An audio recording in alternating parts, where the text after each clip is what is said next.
Alright, we're going to add some fullness into this pant. This block here is a half scale of the flat front women's pant, so you can do it in half scale if you want and then blow it up into full scale, or just work with a full scale to begin with. So I'm going to show you two methods. The first one is where we're making the waist bigger, so adding a pleat into the waist, but we're doing it from the knee level, so the bottom of the leg stays the same.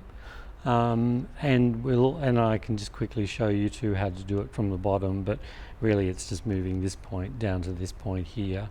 So if we're doing it from the knee though, we just need to outline our pant leg up to there. Just need also to have the grain line. It's very important. This is only half scale, so it's pretty easy for me to put in the grain line. In full scale, you'll have to put in a few more points, I would think, to because the line will be double this length.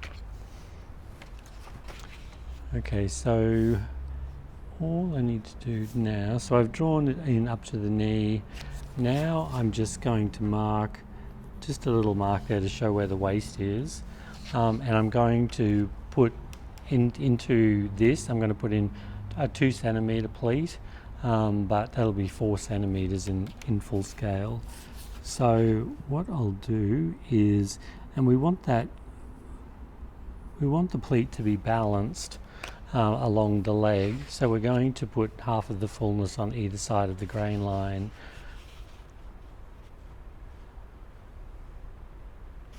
Okay, so I'm going to use the inside knee position, and from there I'm going to pivot. So we've got our grain line on grain line. I'm going to pivot that out to our notch on this side, and then I can draw the leg in.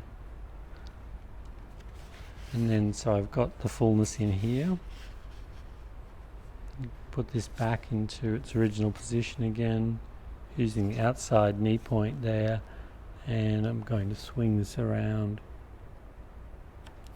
to that mark there that there you go, more obvious there. And just pop in our hip notch there. So we've got we've added the fullness in evenly through here, so the balance is right.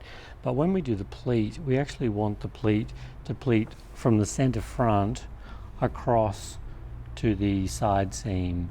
Because the thing is, if we start here and we pleat from here over to here, the pleat is actually on like a slight angle, which means that it will twist, when the garment's made up. So it seems a bit strange, but what we'll do now, we're just going to rub out those 2 reference points. We know how much we've added in. So I'm just going to redraw. So you want it from the centre of the leg, not from centre front, the centre of the leg, the plate. Yes, it's going all the way down to the hem, yep. And so we had 2 centimetres on each side, full scale, 1 centimetre half scale. So we're just going to redo that, and we're going to add in. So our pleat will now go from that centre front point across to our notch point there. And you don't need a notch in the middle. That just gets confusing. You have a notch for the fold and a notch for the placement there. Okay, so that's our pleat put in, and that pleat goes back to nothing at the hip, so the lower section has actually stayed the same. You could have a play with that if you wanted to, and you could change the shape slightly on the outside leg, but whatever you do to this front leg, you have to make sure you do to the back leg as well. So now we're going to add in a second pleat. So our second pleat is going to be 1.5 or 3 centimeters full scale from our first dart, and then this dart is going to be the same. So this dart's going to go from here to here. Sorry, the pleat, yes. Thanks, Livy. Pleat. Yeah. So we're folding here on this line, and we're taking it over, and that will be our placement position there. That's why the arrow goes this way. But what we're doing here, we've actually just made the waist 1.5 centimeters in half scale, 1.5 centimeters smaller. So to have this pleat here, we need to make the waist bigger off to the side. So what we're going to do is we're going to extend the side seam here, and we're going to mark out. So this amount here, we've marked from the side seam out here. And now, because we obviously have to get that point back into to match the leg, we're just going to put in a new line there. So that will be our new side front line. And remember, this here is just the original. So before you could use that as a guide if you wanted to put in a pocket or something, but just make sure that you realize that this is now the new line. So if you're putting in a cutaway pocket, like it'll probably go there, or an inseam pocket, you'll have to have the notches here and here to sew the pocket in place. So by adding that on there, we've taken this into account, and the waist is now our original size, but with all those dart values put in as well. So the side seam, we do have to check that the side seam flows through. So this is our back leg side seam. We just have to flip it over, otherwise we won't be able to see what's happening here. We've already got a little mark there to mark the hip notch here, so we've marked that on the other side.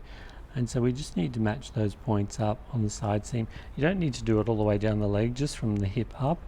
So, and you can see that what I'm doing, I want to, because now the side seam at the front is straight, but the back side seam is still curved, we just need to work our way up.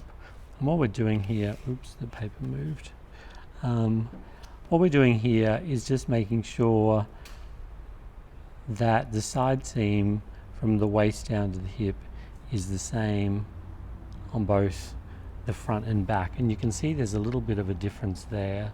So we draw in our back waist, and we need this to flow through, so you can see there's a little step there, so we just need to smooth that off, and then we can just take it from there through to there, and then that'll be our new